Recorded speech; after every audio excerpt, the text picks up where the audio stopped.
मैं हूं Zardesh Rana. As I promised in my previous video that I will be sharing science hack to crack CSS science paper. So if anyone asks me to explain the trick in just one word or in one sentence, then my answer will be relevance, brevity and illustration. Now I will explain these three terms in detail. सबसे पहले relevance से क्या मुराद है, यानी आपसे जो question पूछा गया है आपने डायरेक्ट उसी का आंसर देना है, इधर उधर की कहानियां बिल्कुल नहीं डालनी. That is a very important part. ये बाकी पेपर्स में चल जाता है, जैसे खासतौर पे सोशल साइंसेस के जो पेपर्स होते हैं आप थोड़ा सा क्वेश्चन को आंसर को ड्रैग करना होता है. इस क्वेश्चन में ऐसा नहीं है, आपको सिर्फ रेलिवेंट बातें, साइंस का पेपर है तो इसको साइंटिफिकली और टेक्निकली ही हैंडल करना है, तो आपको अपनी रेलिवेंट मटेरियल ही देना होगा. जो आपसे क्वेश्चन में पूछा गया है सिर्फ वही जवाब दीजिए, लेंथ को ड्रैग नहीं करना. और आपको इस चीज़ की टेंशन नहीं होनी चाहिए कि भाई मुझे बहुत लंबा कोई क्वेश्चन करना है. 5 नंबर का क्वेश्चन है, उसी के अकॉर्डिंग हैंडल करें और रेलिवेंट बात लिखें. और नंबर 2 पे ब्रेविटी यानी ब्रीफ क्वेश्चन होना चाहिए, कॉम्प्रिहेंसिव होना चाहिए, तमाम एरियाज को, तमाम इंपॉर्टेंट पॉइंट्स को वो कवर करे. नंबर 3 इलस्ट्रेशन से क्या मुराद है. इलस्ट्रेशन में 2 चीज़ें आती हैं. एक आपकी पेपर प्रेजेंटेशन होती है कि आपने पेपर को प्रेजेंट कैसे करना है. हर पेपर में प्रेजेंटेशन बहुत मैटर करती है, लेकिन साइंस में इसकी इंपॉर्टेंस बहुत ज़्यादा है. आपको अपना क्वेश्चन एक पैराग्राफ के फॉर्म्स में नहीं, बल्कि इसमें आपको हेडिंग्स बनानी पड़ती हैं. हर पार्ट की जिस किस्म का क्वेश्चन आया, जो भी क्वेश्चन का नेचर है, आपको उसके अकॉर्डिंग हेडिंग्स बनानी होती हैं. आपको इंट्रोडक्शन भी देना है, आपको हिस्टोरिकल बैकग्राउंड या इन्वेंशन, डिस्कवरी, जो भी उससे लिंक्ड चीज़ें. अगर कोई बायोलॉजी का प्रोसेस है, बायोलॉजी का कोई ऑर्गेनेली आ गया है, उसके साइंटिस्ट का नाम, जिसने डिस्कवर किया, कौन से ईयर में किया, आपको इन सब चीज़ों की अलहदा हेडिंग बनानी होगी और आपको इनको मेंशन करना होगा. सबसे पहला पार्ट जो होता है इंट्रोडक्शन का होता है, उसमें आप मोस्टली आपको डेफिनेशन ही होती हैं. अगर कोई अर्थक्वेक पे आ गया है, कोई ऑर्गेनेली है, कोई ऑर्गन है, कोई फिनोमिना है, तो हर एक की साइंटिफिक डेफिनेशन होगी. तो आपको पहले डेफिनेशन देनी होगी, उसके बाद उसकी डिस्कवरी या जो भी आपके पास साइंटिफिक फैक्ट्स हैं, फिगर्स हैं, उसके बाद आपको वो देने होंगे. और उसके बाद आपने जो थर्ड पार्ट आ जाता है वो एक्सप्लेनेशन पर आ जाता है. अगर कोई क्वेश्चन एक्सप्लेन का फिनोमेना है, जैसे अर्थक्वेक वगैरह होंगे, आपको वो क्वेश्चन एक्सप्लेनेटिव नेचर के होंगे, तो आपको वो एक्सप्लेन करना होगा. कोई फिजियोलॉजी या उस पोर्शन से कोई आ जाता है तो आपको उनके मैकेनिज्म्स को डिफाइन करना होगा, एक्सप्लेन करना होगा. और अगर कोई ऑर्गेनेली आ जाती है तो फिर आपको थोड़ा डिफरेंट कोई बायो से या कोई और भी फिनोमेना आ जाता है तो आपको उसका स्ट्रक्चर बताना होगा. अगर जैसे ऑप्टिकल फाइबर आ जाता है तो आप उसका स्ट्रक्चर बनाते हैं, फिर उसको एक्सप्लेन करते हैं. तो इस तरह होगा. बायो के पोर्शन में आ जाता है तो आप उसको एनाटॉमी का नाम देंगे कि आपने एनाटॉमी इस ऑर्गेनेली की ये एनाटॉमी है, स्ट्रक्चर है. फिर आप उसके फिजियोलॉजी यानी फंक्शंस की तरफ आ जाएंगे. ठीक है, इसी तरह सारे होंगे. कोई किसी क्वेश्चन में जैसे पेस्टिसाइड, फर्टिलाइजर्स वगैरह आते हैं, उसमें टाइप्स वगैरह भी आप देंगे, फॉर्म्स देंगे, हर चीज़ आएगी. फिर बात क्वेश्चंस ऐसे हैं जिनके एडवांटेजेस और डिसएडवांटेजेस होंगे, आपको वो मेंशन करने होंगे. हो सकता है उसने आपसे डायरेक्ट एक पेस्टिसाइड पे नोट लिख दिया है, तो उसने आगे कोई डोमेन नहीं बताया कि आपको किस में जाना है, तो आपको फिर इसकी डेफिनेशन लिखनी पड़ेगी. आपके पास जो आपको टाइप्स याद हैं वो देंगे, आपको एग्जाम्पल्स उनकी याद है तो आप वो देंगे. फिर आप उसके एडवांटेजेस देंगे, डिसएडवांटेजेस बताएंगे.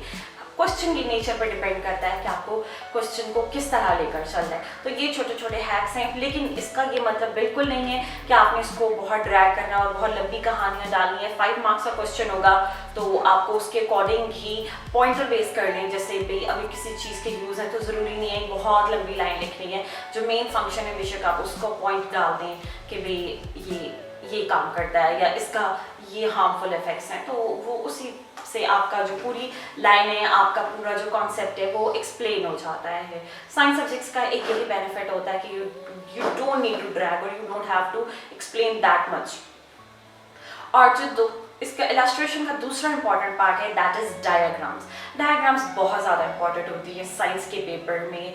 आप ये कह सकते हैं कि जैसे बाकी पेपर्स में करंट अफेयर वगैरह में, पाक अफेयर में हम इनको कॉम्प्लीमेंट्री ले लेते हैं कि ठीक है आती है तो ठीक है, ये कॉम्प्लीमेंट करेगी क्वेश्चन को।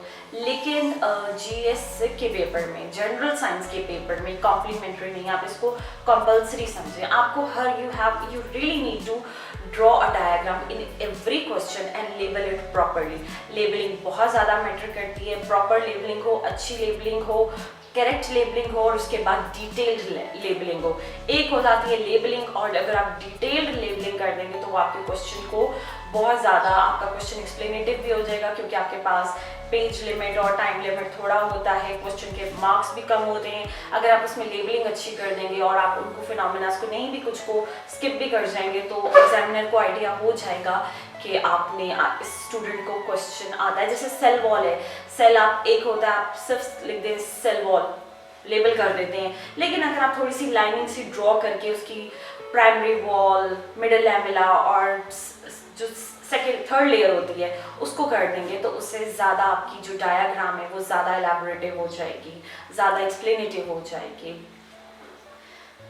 अच्छा जी, और दूसरी जो एक और इम्पॉर्टेंट जो मुझे लगता है कि बहुत ज़्यादा इम्पॉर्टेंट है कि हम इस चीज़ को भी ज़रूर while preparing for the exam हम इस चीज़ को ज़रूर माइंड में रखें कि बहुत सारी ऐसी चीज़ें आ जाती हैं पेपर में जो डायरेक्टली हमारे सिलेबस में मेंशन नहीं है, तो फिर हमें थोड़ा इशू हो जाता है। इशू इन अ सेंस के कुछ कॉन्सेप्ट्स ऐसे हैं, जैसे आगे हम डिस्कस भी करेंगे, उसका सिलेबस में डायरेक्ट तो नहीं आता, लेकिन आप पेपर्स वगैरह देखें तो वो उसमें से पूछ लेता है कि डायरेक्टली कहीं मेंशन नहीं किया हुआ लेकिन वो फिर भी पूछ लेता है। जैसे पेलियोंटोलॉजी वगैरह आ गया था, रेडियो एक्टिविटी आ गया था, तो ये इतना सिलेबस में डायरेक्टली कहीं पर पॉइंट आउट या मेंशन नहीं किया हुआ। तो इसके लिए बेहतर होगा कि आप सब लोग, जैसे कि मैंने पिछली वीडियो में भी कहा था कि अपने बेसिक्स को क्लियर करने के लिए हमें मैट्रिकुलेशन और इंटरमीडिएट की ही बुक्स जो है मोर देन इनफ होंगी। अगर हम उनसे गो थ्रू हो जाएंगे तो हमारे सारे ऑब्जेक्टिव भी प्रिपेयर हो जाएगा और हमारे कॉन्सेप्ट्स भी क्लियर हो जाएंगे और हमें पेपर में बैठ के इशू नहीं होगा, क्योंकि जो भी आप बाद में करें उसमें इतने प्रॉपर जो बेसिक कॉन्सेप्ट्स होते हैं वो उससे एक्सप्लेन नहीं होते, वो क्लियर नहीं होते, क्योंकि उसने पूछी बातें बिल्कुल जो प्राइमरी लेवल की हैं वो पूछता है, तो फिर हम उसमें ज़रा मसला आ जाता है। बहुत सारी जैसे साइंस की ब्रांचेस हैं, बायोकेमिस्ट्री की ब्रांचेस हैं, फिजिक्स की होंगी, बहुत सारे ऐसे छोटे छोटे कॉन्सेप्ट्स होंगे, मोल मोलर डिफरेंट सारी चीज़ें होंगी जो आप अभी देखेंगे, आइसोटोप्स वगैरह डायरेक्टली उसने नहीं सिलेबस में मेंशन किया हुआ, लेकिन साइंस का पेपर अटेंड करते हुए इंसान को, ये सारे स्टूडेंट को ये सारे कॉन्सेप्ट्स का आइडिया होना चाहिए। तो इसके लिए बेटर ये है कि आप मैट्रिक के अपने बहन भाइयों की या किसी कज़न की बुक को देखें और उससे एक दफ़ा गो थ्रू हो जाए तो आपको वो खासा अफाका रहेगा। और इसके साथ साथ जो भी करंट इवेंट्स हो रहे होते हैं जो भी नेचर से रिलेटेड है, जैसे अब everyone knows corona is going on, तो अभी तक तो इसकी कोई फैक्चुअल इन्फॉर्मेशन नहीं आई है, लेकिन by the end of the year definitely there will be enough research जिसकी बेस पर हम एक सफिशिएंट हो जाएंगे कि हमारे पास एक इन्फॉर्मेशन आ जाए कि इसका ओरिजिन क्या था, इससे क्या क्या कॉजेज़ हो सके, इसकी क्या कॉजेज़ थी, इसके इम्पैक्ट्स क्या हुए, इसकी इम्प्लीकेशन क्या हुआ इकोनॉमी पे, हेल्थ पे, इस तरह के छोटे छोटे फैक्टर्स हैं जो अपने क्वेश्चन फॉर्म में जो ताकि हमें आइडिया रहे, क्योंकि एग्जामिनर ऐसी चीज़ें पूछ लेता है। जैसे स्मोक का क्वेश्चन था, स्मोक भी आ गया था, वो भी उन दिनों रेलिवेंट, स्मोक भी एक बहुत बड़ा इशू है। जैसे अर्थक्वेक्स आ जाते हैं, वाइल्ड फायर्स होती हैं, तो वो उसके बारे में पूछ लेता है कि किसी भी कोई भी अर्थक्वेक वगैरह आया था उसका ओरिजिन क्या था, उसकी इंटेंसिटी कितनी थी, मैग्नीट्यूड कितना था। तो ये सारी चीज़ें जो हैं हमें साथ साथ आप लोग इसको भी नोट करते जाया करें, और जो पिछले 1-2 सालों में भी ऐसे कोई भी इवेंट्स हुए हों उनको भी ज़रूर देख लीजिएगा, उनके फिगर्स को ज़रूर नोट कर लीजिएगा, कौन से कंट्री में आया, उससे क्या इफेक्ट हुआ। जैसे अमेज़ॉन फायर्स थी, जैसे हमारे सिलेबस में वाइल्ड फायर्स वगैरह इंक्लूडिंग है, तो ये उसमें ये सारी चीज़ें हेल्पफुल होगी।